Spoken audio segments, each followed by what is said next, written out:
ClueCon Weekly, the FreeSwitch community's official web show. Tune in every week for updates in the FreeSwitch project, interesting presentations, and interact with members of the FreeSwitch community. ClueCon Weekly is brought to you by FreeSwitch Solutions, the officially endorsed consulting firm of the FreeSwitch project. FreeSwitch Solutions solves problems so you can focus on your business. Visit freeswitch.com for more information. The ClueCon WebRTC and Telephony Developers Conference. ClueCon is held every August in the Windy City, Chicago, Illinois. Meet the developers of all your favorite open source telephony projects, make the connections you need to meet your business goals, and see the latest and greatest technology in WebRTC and telephony. Visit ClueCon.com for more details.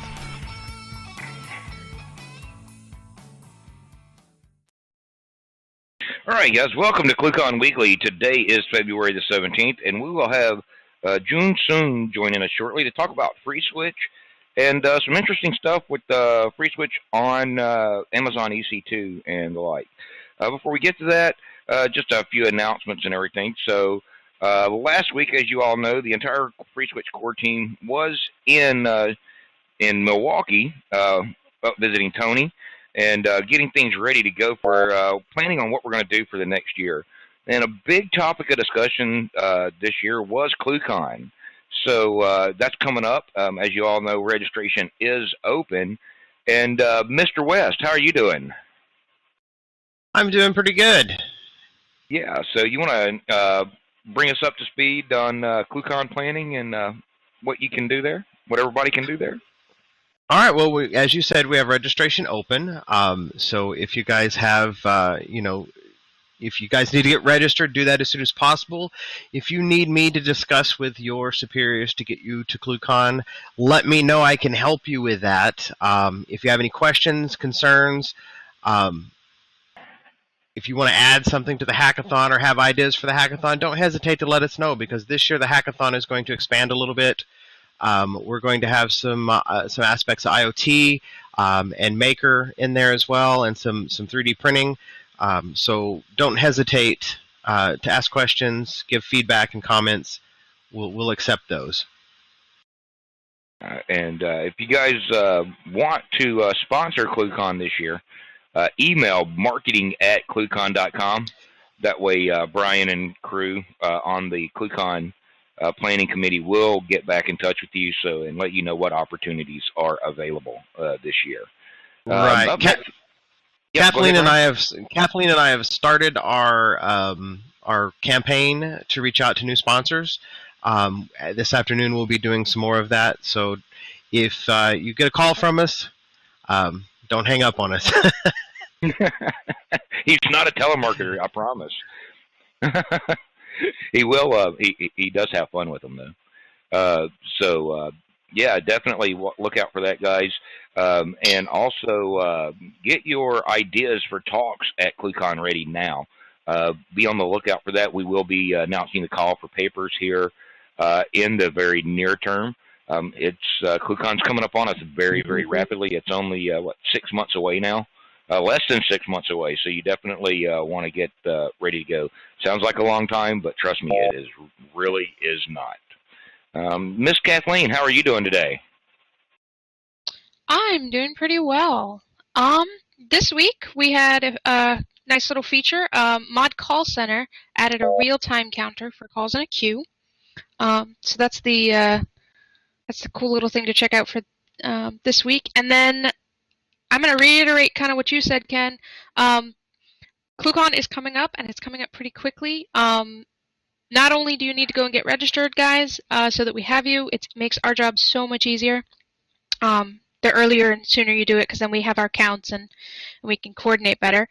But you also need to make sure that you follow the social media, because we're going to have a few announcements out, some fun things that are happening at ClueCon, and the like. So like us on Facebook, ClueCon and FreeSwitch. Follow us on Twitter, ClueCon and FreeSwitch again. And then join the HipChat channels and the mailing list. And IRC, free node, pound FreeSwitch. You can get in, ask questions, see the announcements as they come out, and be in the know. So that's about it this week, I think. All right, cool. Thanks, Kathleen. And the last thing on ClueCon here, I don't think anybody got it in here. This year we are doing register now, pay later for you guys that need to do that for your corporate folks. So just go to ClueCon.com, register as normal.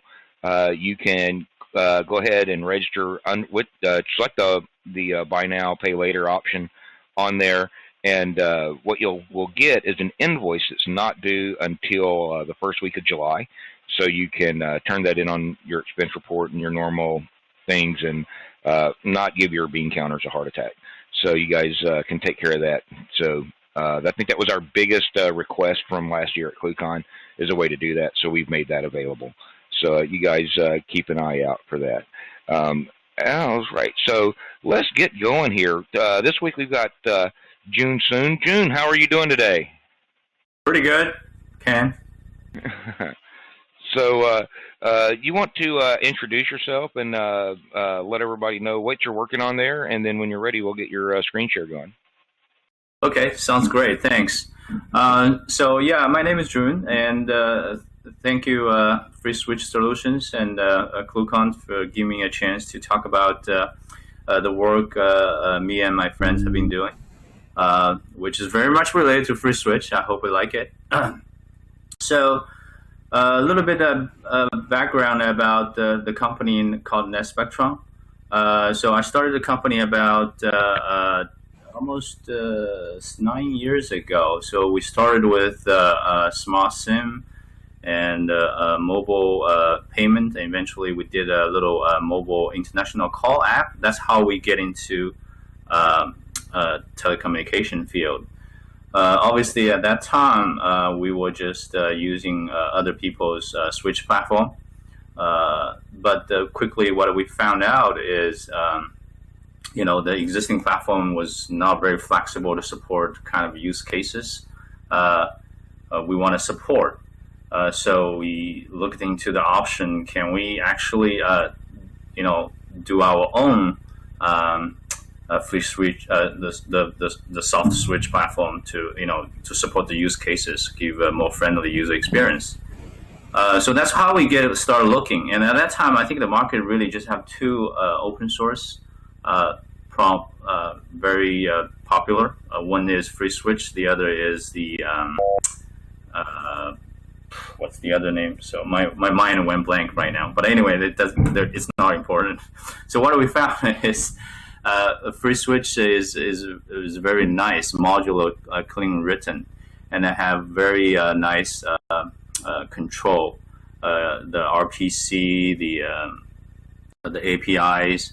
So we decided we should give it a try. So that's how we get into the Free Switch. And so first of all, really big thanks to everybody here.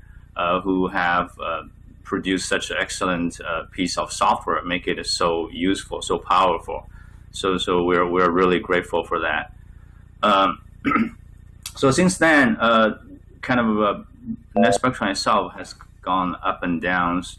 We're right now actually pretty small. In US is just me, and we have a couple of developers in China and 2 developers in Taiwan. So we're supporting a couple of our customers. So basically, eventually, a UK business person acquired the mobile app. It's called Jingling, by the way, with double G inside. So we started to support him and a couple of other people in the VoIP market using mobile phone, making international calls. And in that process, we started to basically move Free Switch to Amazon Cloud, because it was a natural choice for us, because all the application server are already running on Amazon,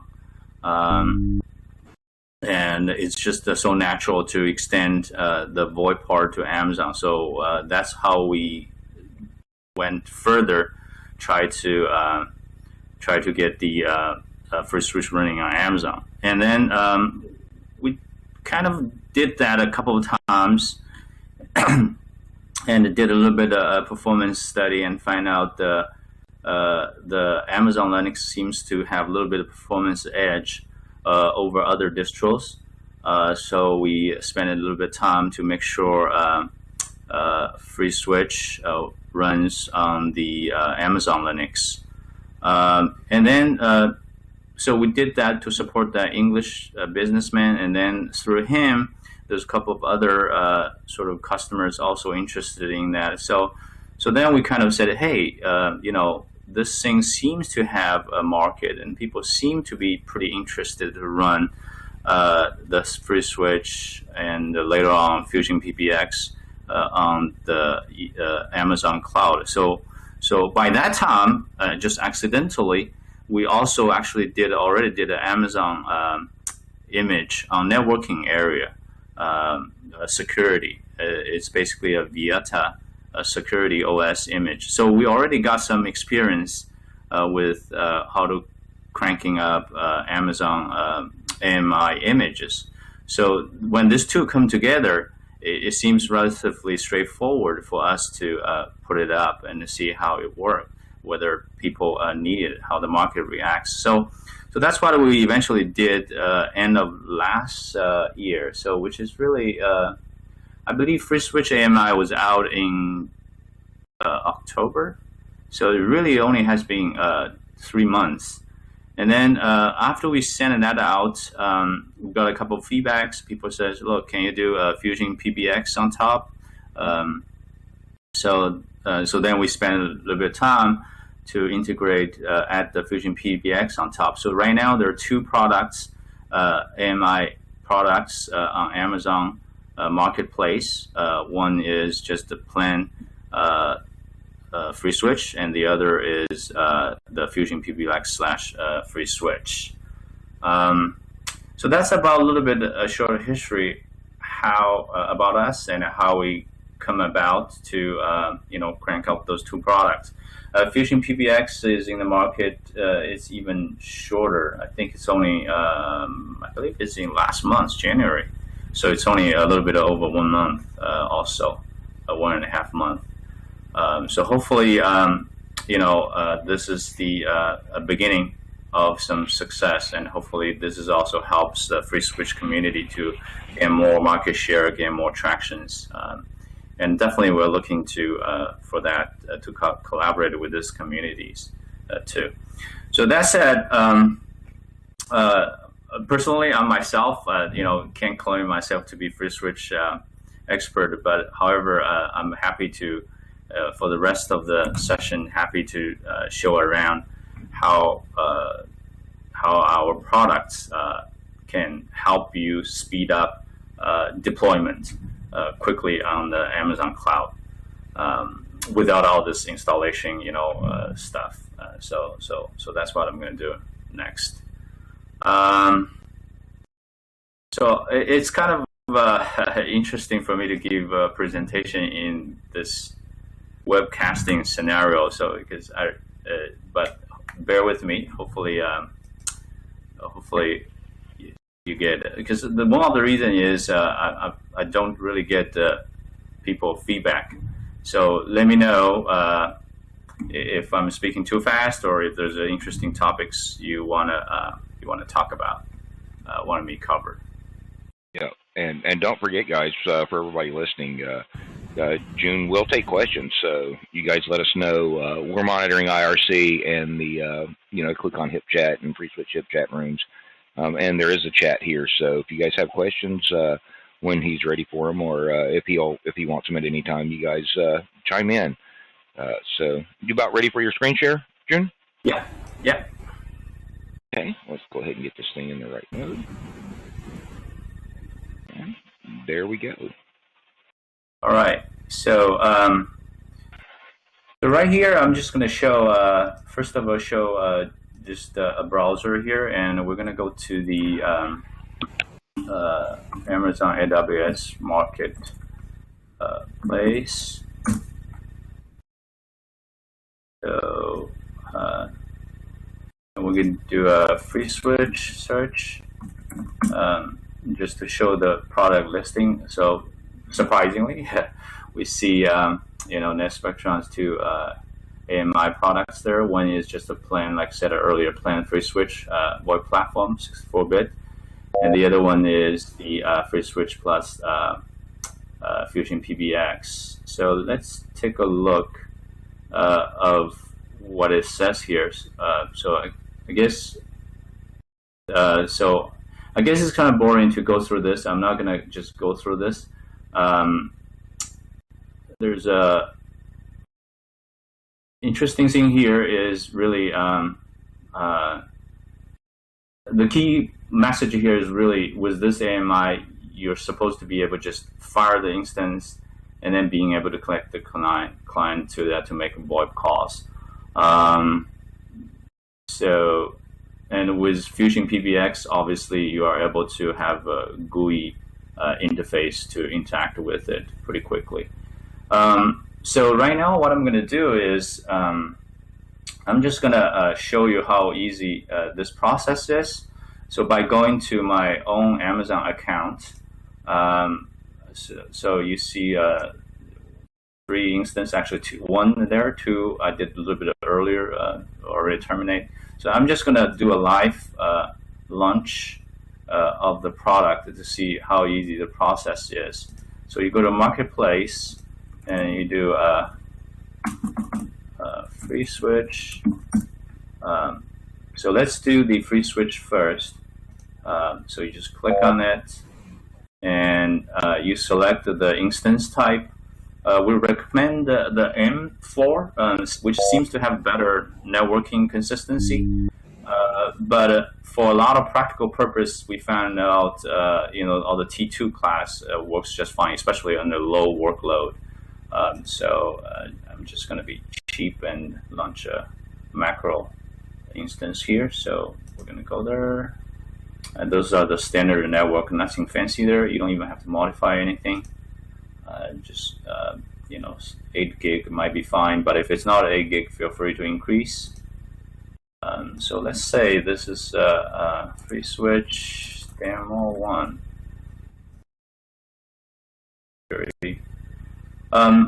All the default secure ports already supplied by the AMI's image. So we are opening SSH, obviously. We are opening 80, but it's not really used in a 443 at this point. And then obviously you see 5060 for the SIP and 5080 for the external profile, public profile. And then you have all the UTP open for the RTP stream. So it shouldn't be too much surprise here. Now we just click launch and with the key. So typically, it's our experience, it takes about less than 1 minute for the instance to be ready. 1 or 2 minutes. So this will be spinning a little bit, and while it's spinning, so we already know, its IP address and its instant ID. Those two are important for later on connect to the clients. So we can, while it's spinning, we can start to configure the client. So I'm using Xlite, and other client just works just fine, like Ling Phone. We tested a couple of mobile ones on the handsets. Really, they're just basically same and works very similarly. So the free switch, we have 20, just like the defaults from the switch repo. We have 20 predefined extension from 1000 to 1019. So here we can just choose 1000, and the domain is obviously the IP address here. I'm going to use this IP address, and by default, the password is the if you didn't change anything, the password is the node instant ID. And this is just for additional security so that nobody will get into your instance when just launched. So that's pretty much it. You use one of those pre-configured extensions, and you set the domain, which is IP address, and you set the password, which is instant ID, and you do have to set the authorization name. So let's see how it's still running, still initializing, but a lot of times.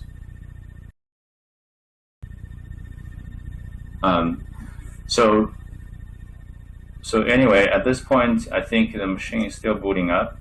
Usually when you see running and two or two checks pass, that means it's in a ready state. So in this particular one, it's not ready. While we're on this, why don't I configure another client? Because I think it might be interesting to make a client-to-client call. So you cannot really see me, but I'm opening another Lite client in another computer, and I'm going to enter the 32.163.227, enter the password, I-FF479727. So I'm also doing this on the other side. So let's see, the machine should be ready now, although it doesn't show this. So let's give it a try to see if we can connect to it. Yes. So by now you got the FreeSwitch server up, you got a one client configured and talking to it. So you can start to dial, the 5000 IBR demo. Welcome to FreeSwitch. I don't know if you can hear the sound I'm hearing, but basically it's saying, talking to, it's a standard FreeSwitch demo, IBR demo where, doing a bunch of stuff. So meanwhile, I got the other client also configured and connected to the server, so I can make a call to this one by dialing its extension. So there we go. Hello, how are you? So yeah, that's it. That just shows how one can quickly, literally it depends how long. The longest time it took is basically to launch up the instance and get ready. But literally you can have FreeSwitch server running, making web calls in about 2 minutes.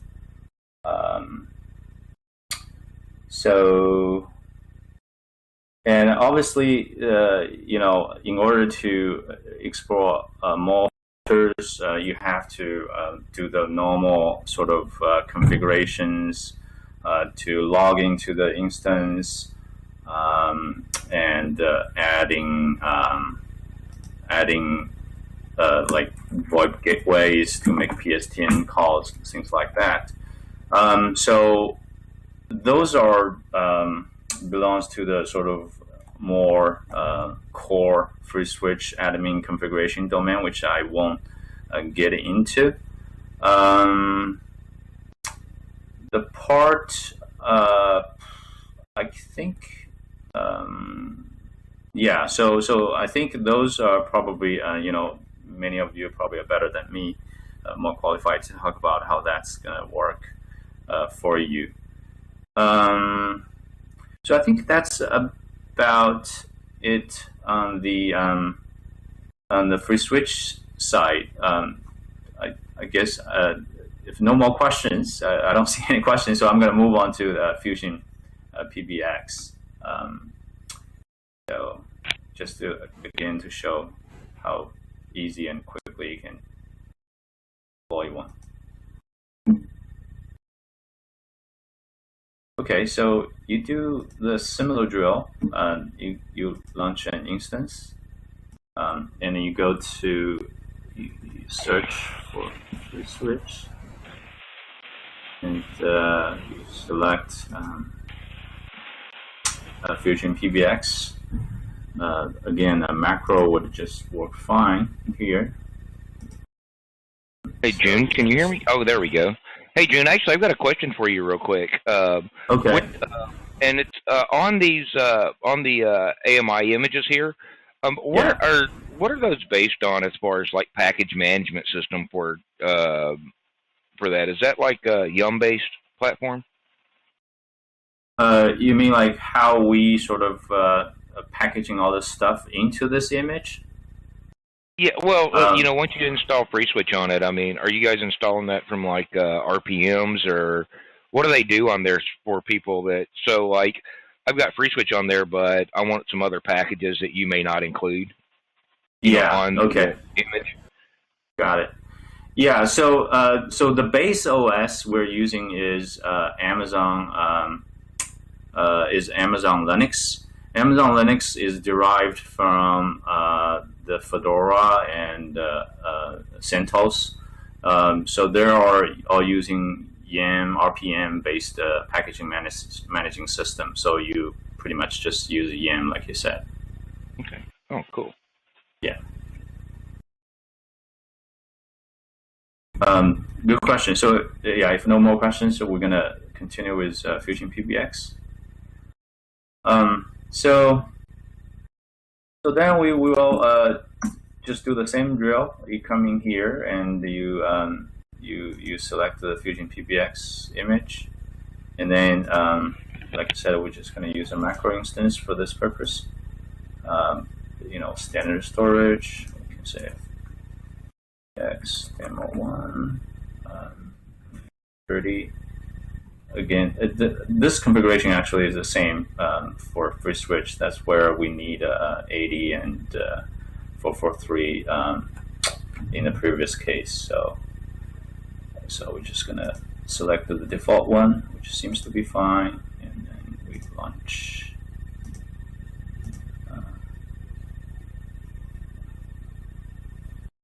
So it's gonna spinning for a while. As you know, if you're familiar with Fusion PBX, with Fusion PBX, we kind of adopted the same philosophy they're using. There are actually no predefined extensions. I guess one of the rationale is it's actually so easy to create one with a GUI interface, and you can't really go wrong.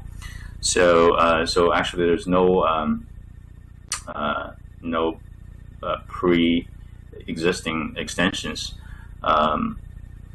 What we will be doing is we will first log in as admin to the system, and we're going to create a couple of extensions, and then we will show how to make a call from there, and also going to probably create how to a conference room. So it is still running, and we already got the IP address, but most likely I think the system is not up yet. Let's try. Okay, so it's probably still spinning. We have to wait a couple more minutes. So back to the Ken's question about packaging. So how do we? Just to extend it a little bit, how we actually managing the packages when we produce that. We obviously leveraging the YAM to get a lot of packages running, and there are a couple of packages which is missing from the default Amazon Linux repository. For those, we just kind of download the source code and build on the Amazon Linux. And the FreeSwitch and the Fusion PBX, those two pieces themselves are built directly from repository. I take it back. For FreeSwitch, currently we're just downloading the tarball. We'll pick a version and download the tarball and build on the machine. same thing is true for FreeSwitch, except that they're using Git, and we are just checking out from one of the release branch of the Git. That's how we. That's the process we use to build those images. So let's see if they're up now. So actually, as you can see, I just have to paste the IP address. It's first of all automatically switched to HTTPS. That's why just to be a little bit more secure. But that's also the reason you see your connection is not secure.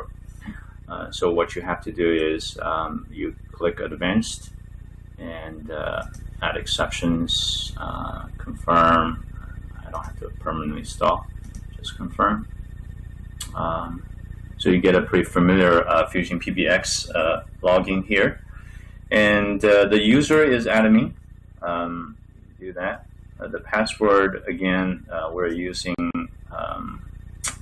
the instance ID.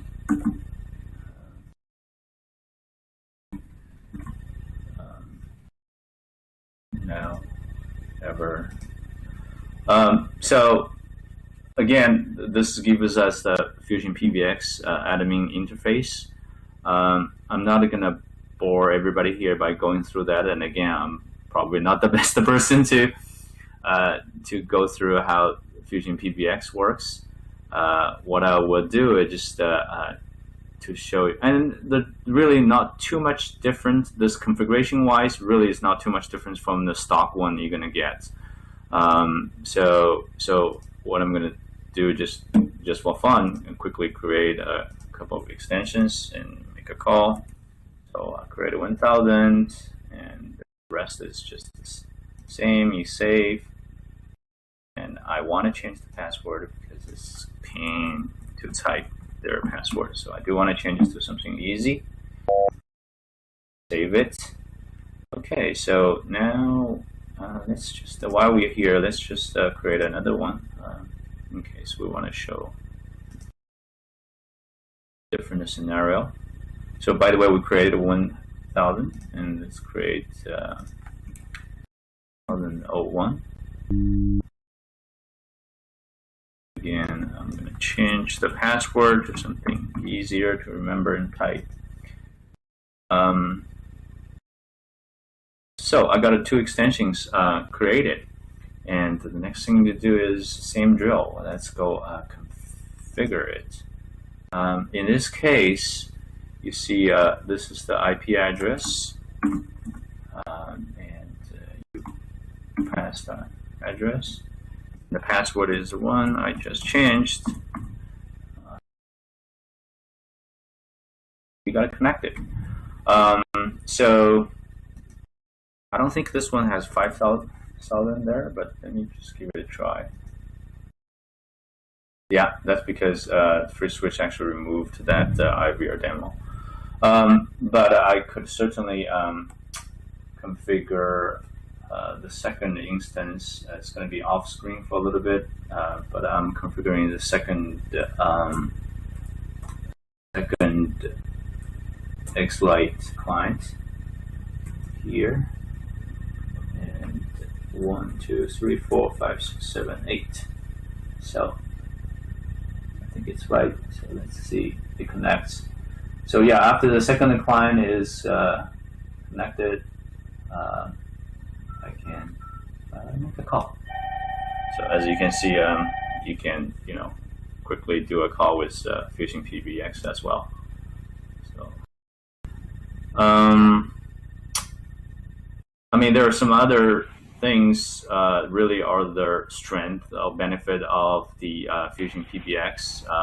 For example, the other one I often likes to show is you can quickly create a conference call. So you can do, let's say, conf 9000, get a conference room, 9000, greetings.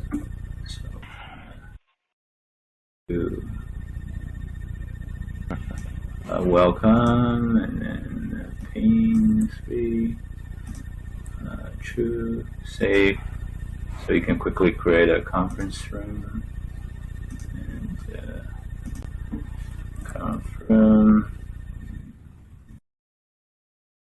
Moderator is 141. Okay, let's do change that to 153. Okay. So now you create a conference room, and you can go back to just 9,000. So, so this is normal stuff, and a lot of you here probably are very familiar with. So that's pretty much it. So I guess my purpose was really just to demonstrate how easy to use those two AMI products and just quickly deploy. That makes it really quick. So I do have one question. We've got a question from Lynn on IRC who's listening in here, June. He's asking about, do you have any plans to add any of the free SSL services like Let's Encrypt so that your image will automatically get valid SSL certs? So I don't know what I mean by plan, but right now this is a standard of Linux. Really, when you go in, and we're using Apache, so really there's a standard in Amazon Linux. There's a standard directory where you can install your certs. You just put it there, and then in Apache there's a SSL sort of configuration module. You go to that file, and you change one line of config, the path to your new cert. That's pretty much it. And then you kind of restart the machine or restart Apache. Then you get rid of that problem. Okay. So yeah. Yeah. I think what he was asking about there is Let's Encrypt actually has a little script that you can run. That all it needs is your domain name and email address, and it'll auto install the certs for you. Works with Apache and Nginx, and we've even used those with FreeSwitch. So you can, if that's something that you guys could do on the image, that'd make it really cool. So you spin it up, you don't get the cert error. You do have to have a valid DNS and email address that Let's Encrypt can detect. And the certs, the certs are only good for like 4 months, but for testing and rapid deployment, I think they work really good. Well, what is that? Can you give me the keyword so that we can definitely take a look after this? Yeah.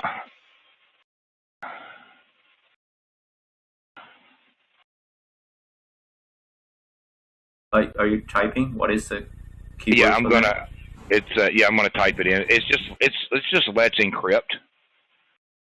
So I think it's let'sencrypt.com.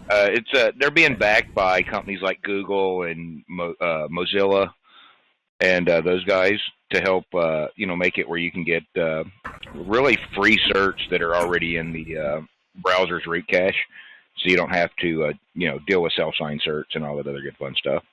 And they make it pretty easy. They give you a nice little script that you can actually get from their Git repo on GitHub.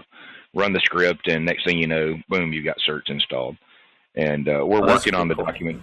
Yeah, we're actually working on the documentation for that with FreeSwitch, so that you can run the script and then have and then a couple of commands and have the certs installed in FreeSwitch for use with the WebRTC stuff in FreeSwitch. Okay. That sounds pretty neat. Yeah, we're definitely going to take a look at that. I have a question for Jun. Mm-hmm. Yes. There, over the years, there has always been some discussion about virtualizing FreeSwitch, and lately, in an effort to help out, I'm one of the people helping with the documentation project of FreeSwitch. So I've been keeping a page on FreeSwitch Confluence Wiki, just to copy and paste users' experiences as they've been reported in recent weeks or recent months with virtualization. A lot of people say you can't really pin people down. Some people say Amazon works great. Other people say Amazon has problems. We need to know specifics of each installation. Have you had any problems with heavy traffic loads, or could you characterize your usage of AWS and how it's performed for your installation, and what kind of loads have you run on them? Yeah, so that's a very good question. So honestly speaking, we only have very limited exposure in terms of the kinds of traffic we're seeing. So far we have about 3 systems running. One is we know of, because one of them is not really ours, it's our customers. So none of them is really heavy. First one is a consumer grade international call, and for that one we're using we initially using a T2 class, and actually initially just a T2 macro. It worked great. However, we do notice the network performance is less stable on the T2 class. So eventually for that one, when that grows, we move to M class. It was actually M3 if I remember correctly. And for that one, I think the maximum concurrent call we have, gosh, I mean, I think it's definitely no more than 20. So it's a very small system. So that one runs, so I don't use that one often myself, but it seems pretty good. Seems pretty stable. And then the 2 other systems, they even have lighter workload. One is for enterprise internal communications. It's multi-mode, voice, video, and also text. But its usage is pretty light because it's a 300 people company, and it's within cross borders. So we don't see any much issues there. Sometimes the quality does get bad, but we're not sure.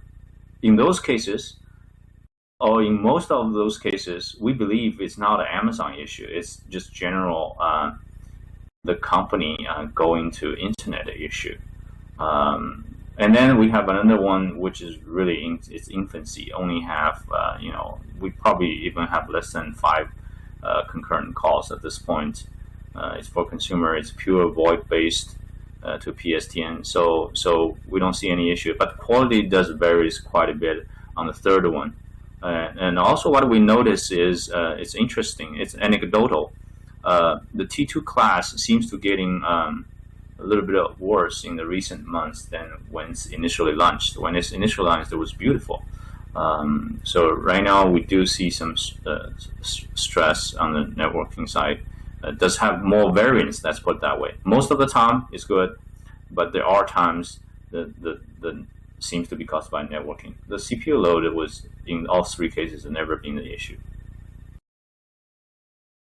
That's very good. I very much appreciate that. And if you care to, when you have time, if you go to the Confluence Wiki on freeswitch.org/confluence, there's a page called virtualization. So if you would care to add your observations there when you have more to say, we'd very much appreciate that. We're trying to, every one of these seems to be different. So it's difficult to provide a stock answer to anybody who says, can I virtualize FreeSwitch? So if we could get different, even if they are anecdotal reports, it's better than nothing at all. So thank you very much.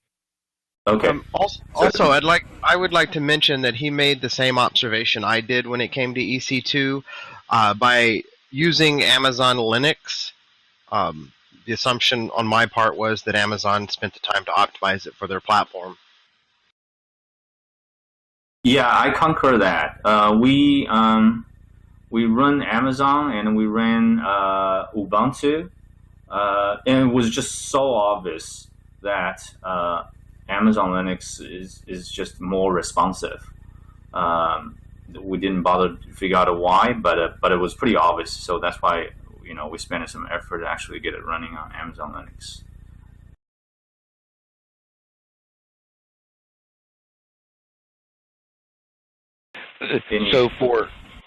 So I've got a question here, and more on the business side of things. For one of these instances, Jun, one of the, say like a medium instance, what should somebody expect to pay to Amazon for that over the course of a month these days? Like I said, all the 3 cases that we started with T2 micro, really the basic excluding network traffic, really you're paying less than $10 a month.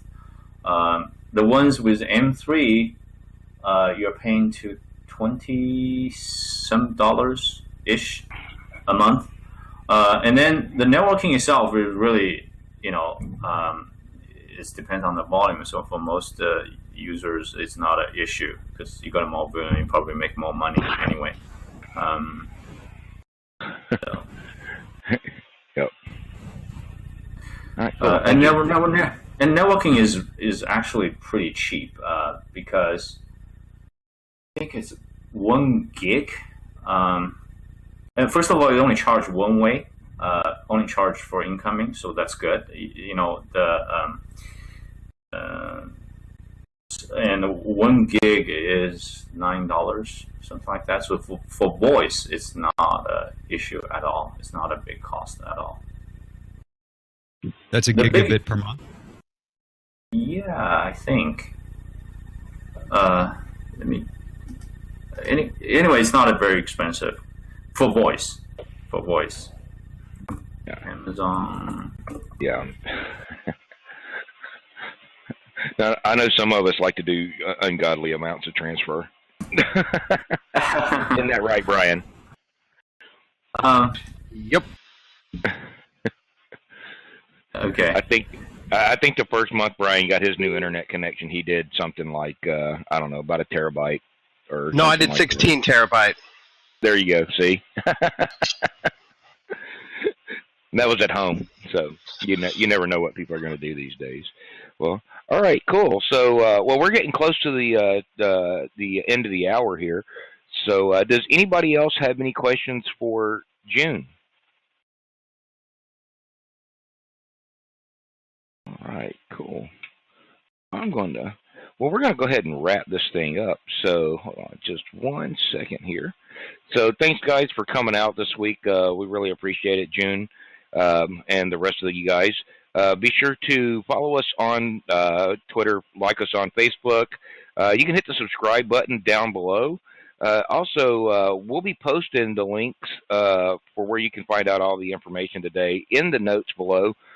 So visit, come watch the video on YouTube. You can find a link to Jun's images and all the other good fun stuff today. So we'll be back here next week. Kathleen, who do we have joining us next week?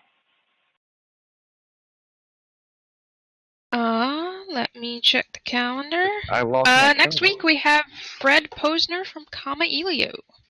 Oh, that ought to be cool. So you guys want to learn about Comma Elio, you guys definitely come back here and join us then. All right, guys, we'll see you next week and watch. Cam. Yes, Jim. Before we close up, one more correction. The price was way off. I quoted. It's 9 cents per gigabyte from Amazon, and for incoming only. Okay, cool. Yeah, that's okay. Super cheap. That's super cheap. Thanks, Jun. You guys check them out, netspectrum.com.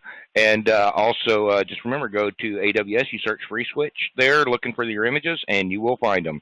Thanks, guys. Have a good week, and we'll be back here next week. Thank you.